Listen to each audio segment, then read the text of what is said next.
This morning's key headlines from GeopoliticalDynamics.com. EU leaders agree on fantasy migration plan after all-night meeting. Italy backs down from threat to veto the agreement over Dublin regulation. Angela Merkel speaks with other country leaders at EU summit on Thursday and Friday. Getty, as we reported a week ago, the Europeans were desperately searching for a solution to the migration problem, and they were considering a form of detention center called Disembarkation Platforms, to be located in northern Africa, where newly arrived migrants could be taken initially for processing of asylum requests.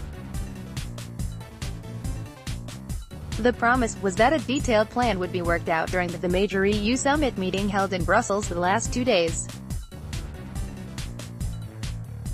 The leaders met all day Thursday and then long into the night, finally announcing an agreement at 4:30 a.m. However, the agreement had no more details than the original proposal, and appears to be a fudge. Note to lexicographers, I've been seeing the word fudge a lot more lately. Besides a chocolate goodie, a fudge is something that is ambiguous, deceitful, or a compromise.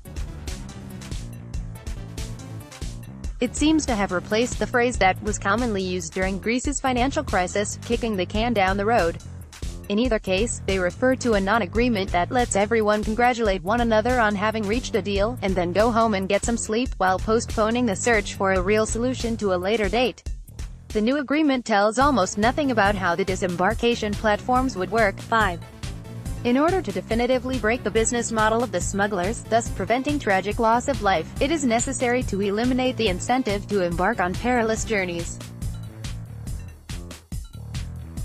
This requires a new approach based on shared or complementary actions among the member states to the disembarkation of those who are saved in search and rescue operations.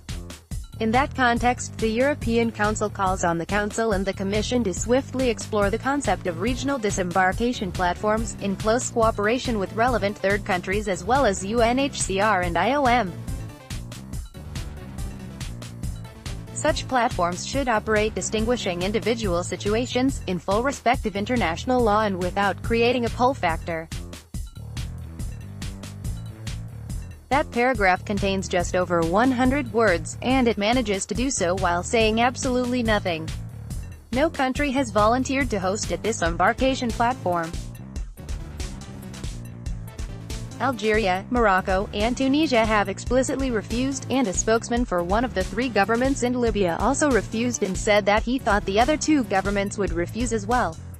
One concern that all of these countries have is that a disembarkation platform would encourage jihadist attacks. Even if an African country considered hosting one of these disembarkation platforms, there would be international outrage from human rights activists. The next paragraph of the agreement extends the detention center concept to controlled centers within the EU itself. 6.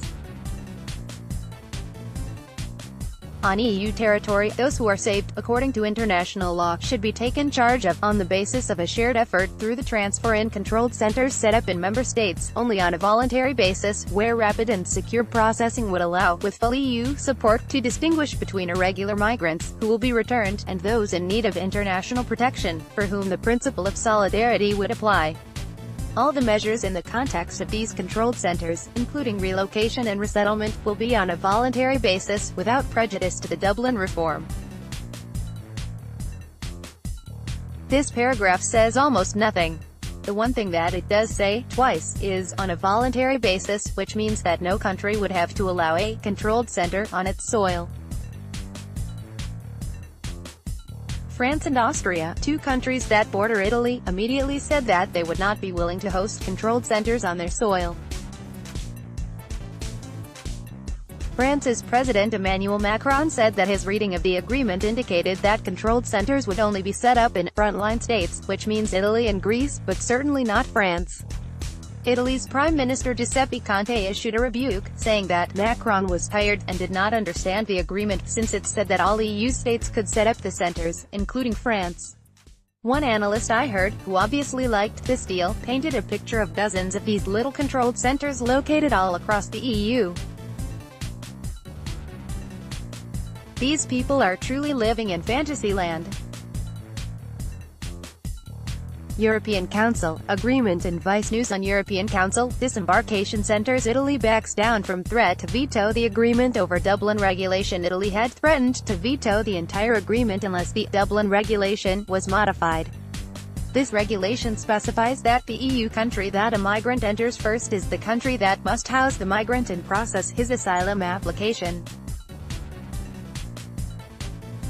This regulation obviously places almost the entire burden of housing and processing migrants on Italy and Greece. Italy had demanded that the regulation be changed so that other countries would have to take a portion of the migrants entering Italy, but obviously no one wants to agree to that, and, in fact, Hungary, Poland, and Austria are opposed to any change at all to this regulation. So the agreement is silent on the Dublin regulation. The rules of the European Council specify that no agreement can be issued unless it is unanimously agreed.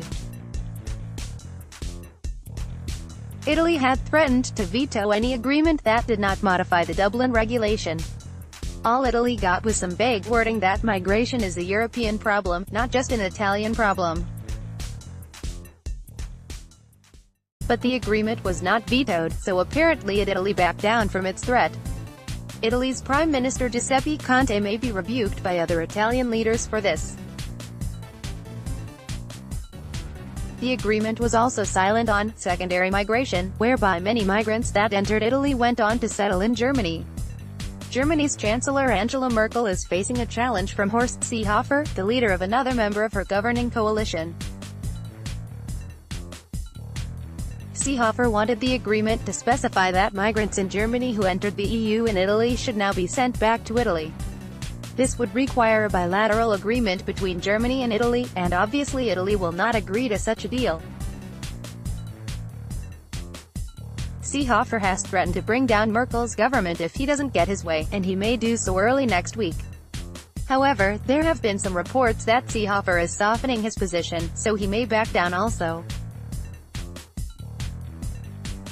At any rate, the only thing that is certain is that even though all the EU leaders were congratulating themselves and each other for reaching such a fine agreement, nonetheless that agreement is a fantasy. The EU is no closer to solving the migration problem than it was a week ago. AFP and Reuters and Al Jazeera related articles. Keys, Generational Dynamics, European Union, Germany, Angela Merkel, Disembarkation Platforms, Algeria, Morocco, Tunisia, Libya, Controlled Centers, Italy, Giuseppe Conte, France, Emmanuel Macron, Austria, Hungary, Poland, Greece, Horst Seehofer. Permanent web link to this article. Receive daily worldview columns by